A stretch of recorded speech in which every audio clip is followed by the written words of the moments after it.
চিকিৎসার জন্য অন্য দেশের বাইরে গেছে, আর এক ছেলে আর এক দেশের বাইরে, সে একা অসহায়। ঠিক অসহায় অবস্থায় যখন আবার মানুষের জন্য কথা বলেছেন, ঠিক সেই সময় এদেশের একটা সরকার তার বিরুদ্ধে মিথ্যা মামলা দিয়ে পরিত্যক্ত একটি ভবনে জেলখানা রেখেছেন। জেলখানা উঠেই শেষ নয় ভাইরা, আমার মা শেষ সময় তার মাকে হারিয়েছেন। জেলখানা থেকে জামিন নিয়ে বেড়ে তার আর এক সন্তান হয়েছেন, অর্থাৎ উনি এখন একা ছিলেন। একাই যখন দেশের মানুষের আবার গণতন্ত্র রক্ষার জন্য কাজ করছিলেন, নির্বাচনের অধিকারের জন্য কাজ করছিলেন, দেশের মাটি ও মানুষের জন্য কাজ করছিলেন, ঠিক সেই মুহূর্তে আমাদের সেই পরিবারের উপর আবাস পেল না। ইতিমধ্যে তো শুনেছেন, বাড়ি থেকে একটি পোশাকের তার থেকে বাড়ি থেকে বের করে দিয়েছে। প্রিয় ভাইরা আমার, তারপর উনি হাল ছাড়েন নাই। কেন হাল ছাড়েন নাই? কারণ এই দেশের স্বাধীনতা যুদ্ধ তার স্বামী শহীদ প্রেসিডেন্ট জিয়াউর রহমান করছেন। সরাসরি যুদ্ধকে অস্ত্রের যুদ্ধ করেছেন। তার জন্ম না হলে বাংলাদেশ তোমাকে গান এই পৃথিবীর মানচিত্র হতে দেশের স্বাধীনতার সার্বভৌমত্ব রক্ষার জন্য, দেশের মানুষের কল্যাণ জন্য, তার স্বামীর ঘর ভারতের জাতীয়তাবাদী দলকে রক্ষা করার জন্য উনি অবিরাম গতিতে কাজ করে গেছেন। প্রিয় উপস্থিতি, উনি মারা গেছেন। তাই আমি আপনাদের সামনে বলতে চাই, একটি কথা ভাববেন, আমাদের নেতা জনাব তারেক রহমান দেশে এসছে, দেশে এসে বলেছেন, দেখেন ওনাকে কে নির্যাতন করছে সে কথা বলেন নাই। উনি এসছেন, উনি বলছেন দেশের মানুষের জন্য কাজ করতে চাই। উনি বলেছেন সবার আগে বাংলাদেশ। তাই আমি বলতে চাই, আমার মা যে জন্য কাজ করে গেছেন, যে জন্য মৃত্যুবরণ করেছেন, তাই তার মায়ের সন্তান বর্তমান দলের ভারপ্রাপ্ত চেয়ারম্যান নয়, সরাসরি চেয়ারম্যান জনাব তারেক রহমান দলের মালিক। সঠিক কিনা বলে? তারেক রহমান যদি কাউকে ধানের শীষ দেয়, সেই শীষের কি বিরোধিতা করে আমাদের ঠিক হবে কি আমাদের বলে? আমরা যদি বিরোধিতা করি, তাহলে আমাদের মায়ের মৃত্যুর সঙ্গে বিরোধিতা করা হবে, আমার মায়ের সঙ্গে বেমানি করা হবে, দলের সঙ্গে বেমানি করা হবে, ধানের শীষের সঙ্গে বেমানি করা হবে। তাই আগামী দিনে যেন রাষ্ট্র ক্ষমতায় বাংলাদেশ জাতীয়তাবাদী দল যায়, শহীদ প্রেসিডেন্ট জিয়াউর রহমানের জ্যেষ্ঠ পুত্র যেন রাষ্ট্রনায়ক হয়, এই জন্য আমরা সকলে ঐক্যবদ্ধ হবে, অতীতের কলহ বিভেদ ভুলে গিয়ে ঐক্যবদ্ধ হবে, ভোট দিয়ে 12 তারিখে ধানের শীষকে বিজয়ী করবো। এই উদাত্ত আহ্বান আমি আপনাদের বলি।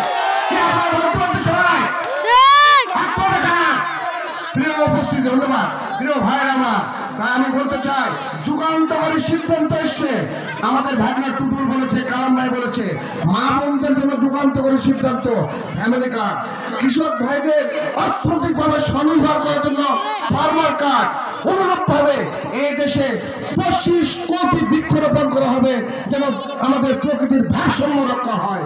অনুরূপ ভাবে 20,000 কিলোমিটার খাল খনন করা হবে, যেন দেশের পানি নিষ্কাশন করতে পারে, আপত্তি বন্যা অতিবৃষ্টি যেন বন্যা না হয়, আবার নিচু জমিতে আমরা যেন বুড়া ধারণ করতে পারি। প্রিয় উপস্থিতি, এইভাবে স্বাস্থ্য সেবার জন্য আরো যুগান্তকারী সিদ্ধান্ত, প্রতিটি ইউনিয়নে একটি করে স্বাস্থ্য কমপ্লেক্স গ্রহণ করা হবে। বাড়ি বাড়ি স্বাস্থ্য সেবা পৌঁছে দেওয়ার জন্য 1 লক্ষ কর্মী নিয়োগ দেওয়া হবে, যার মধ্যে 85% মহিলা করতে হবে। এই সকল শিক্ষা প্রতিষ্ঠান, ভঙ্গ দেওয়া শিক্ষা প্রতিষ্ঠান থেকে রক্ষা পাওয়ার জন্য ঢাকা বিশ্ববিদ্যালয় তথা ঢাকার নামি দামি প্রতিষ্ঠান যেভাবে ক্লাস করানো হয়, গ্রামে বসে এখানে আপনার ছেলেমেয়েরা সেভাবে শিক্ষা লাভ করতে পারবে, এই ধরনের যুগান্তকারী সিদ্ধান্ত নিয়েছে। তাই এই সকল কর্মসূচি বাস্তবায়নের জন্য আপনারা ঐক্যবদ্ধ হবেন, আপনার ধানের শিশু 12 তারিখে ভোট দেবেন, এই উদাত্ত আহ্বান লাগছে। আর আমি একটি কথা বলছি, আমি আপনাদের ভাই, কারো সন্তানের মতো, কারো বাবার মতো উপজেলা চেয়ারম্যান ছিলাম। আমার আচার আচরণ, চলা ফিরা সবকিছু আপনারা দেখেছেন। কোনদিন সার সম্বোধন করতে হয় না। যদি নির্বাচিত করেন, ইনশাআল্লাহ অনুরূপ ভাবে চলবে। চাচা কেমন আছেন, ভাই কেমন আছেন, আঙ্কেল কেমন আছেন, কারণ আমি মধ্যবিত্ত পরিবার থেকে এসেছি।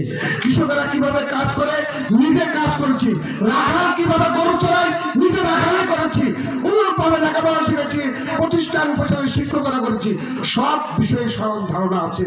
এতদিন যে সকল সংসদ সদস্য ছিল, অনেককে মাধ্যম হয়ে যাওয়া লাগতো।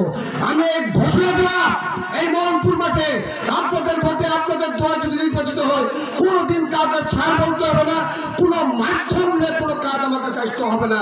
ইনশাল্লাহ ইনশাল্লাহ ইনশাল্লাহ আমি আপনাদেরকে কথা দিলাম, আপনারা যদি নির্বাচিত করেন, ইনশাল্লাহ এই বাগমারা হবে শান্তির বাগমারা। কোন ত্রাস, কোন সন্ত্রাসের রাজত্ব বাগমারায় হবে না। সকলকে সঙ্গে নিয়ে ইনশাল্লাহ প্রথম পদক্ষেপ হবে মানুষের ন্যায়ের লক্ষ্যে শান্তি প্রতিষ্ঠা করা, শান্তি প্রতিষ্ঠার আমার প্রথম কাজ ইনশাল্লাহ। প্রিয় উপস্থিতি, তাই আমাদের মোনাজাতের মধ্যে আমরা আর বক্তব্য দীর্ঘায়িত করবো না, যেহেতু আমার মায়ের মুখ্য অনুষ্ঠান মোনাজাত।